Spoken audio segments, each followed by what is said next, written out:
भगवान श्री कृष्ण की त्वचा का रंग मेघश्यामल था, काला या सांवला नहीं।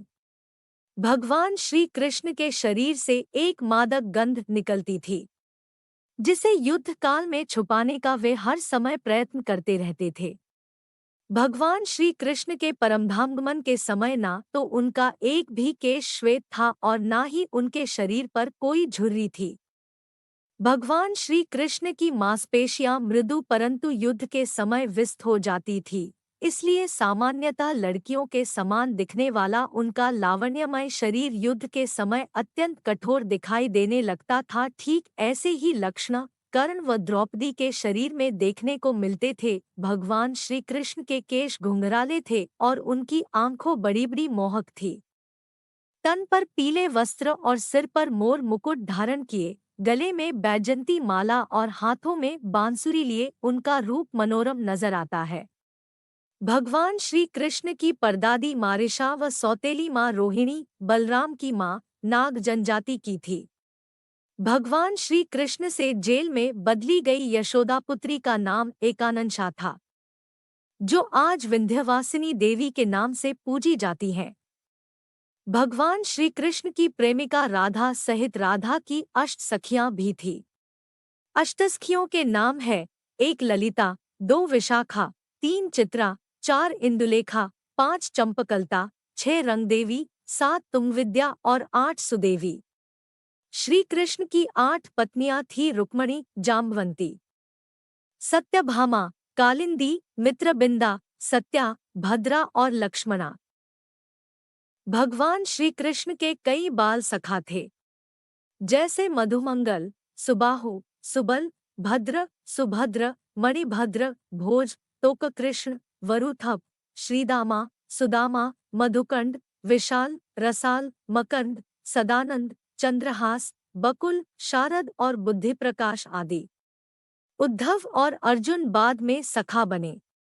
बलराम उनके बड़े भाई थे और सखा भी। ब्रह्मवैवर्त पुराण के अनुसार सखियों के नाम इस तरह है: चंद्रावली, श्यामा, शैव्या, पद्या, राधा, ललिता, विशाखा तथा भद्रा। कुछ जगह ये नाम इस प्रकार है: चित्रा, सुदेवी, ललिता, विशाखा, चंपकलता, तुंगविद्या, इंदुलेखा, रंगदेवी और सुदेवी।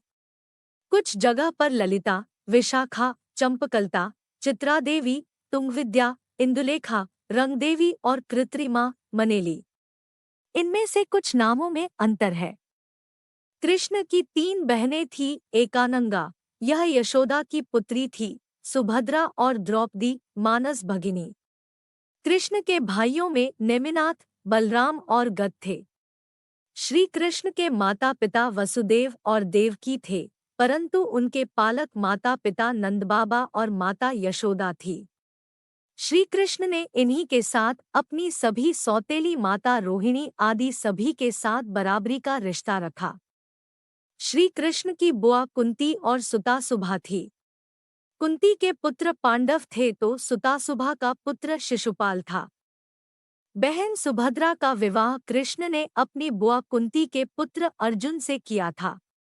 उसी तरह श्री कृष्ण ने अपने पुत्र साम का विवाह दुर्योधन की पुत्री लक्ष्मणा से किया था। श्री कृष्ण ने अपने भांजे अभिमन्यु को शिक्षा दी थी और उन्होंने ही उसके पुत्र की गर्भ में रक्षा की थी। भगवान श्री कृष्ण के गुरु सांदीपनी थे। उनका आश्रम अवंतिका, उज्जैन में था। इसके अलावा उनके गुरु गर्ग ऋषि, घोर अंगिरस, नेमिनाथ, वेदव्यास आदि थे। यह भी कहा जाता है कि जैन परंपरा के मुताबिक भगवान श्री कृष्ण के चचेरे भाई तीर्थंकर नेमिनाथ थे, जो हिंदू परंपरा में घोर अंगिरस के नाम से प्रसिद्ध है। द्रौपदी से श्री कृष्ण का अनूठा रिश्ता था। श्री कृष्ण द्रौपदी को अपनी बहन समान ही मानते थे। दोनों का संबंध प्रगाढ़ था।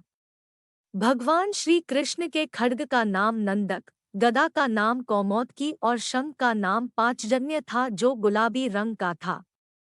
भगवान श्री कृष्ण के धनुष का नाम शारंग व मुख्य आयुध चक्र का नाम सुदर्शन था।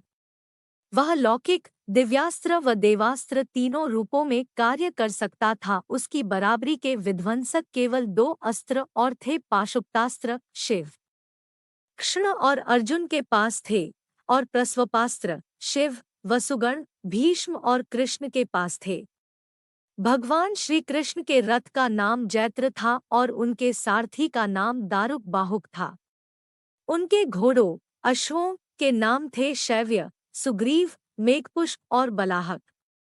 भगवान श्री कृष्ण ने कई अभियान और युद्धों का संचालन किया था, परंतु इसमें 3 सर्वाधिक भयंकर थे।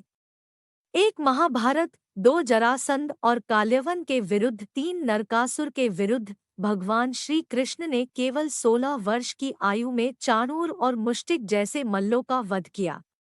मथुरा में दुष्ट रजक के सिर को हथेली के प्रहार से काट दिया। भगवान श्री कृष्ण अंतिम वर्षों को छोड़कर कभी भी द्वारिका में 6 महीने से अधिक नहीं रहे। भगवान श्री कृष्ण ने 2 नगरों की स्थापना की थी, द्वारिका पूर्व में कुशावती और पांडव पुत्रों के द्वारा इंद्रप्रस्थ पूर्व में खांडवप्रस्थ। पौराणिक मान्यताओं अनुसार प्रभु ने त्रेता में राम के रूप में अवतार लेकर बाली को छुपकर तीर मारा था।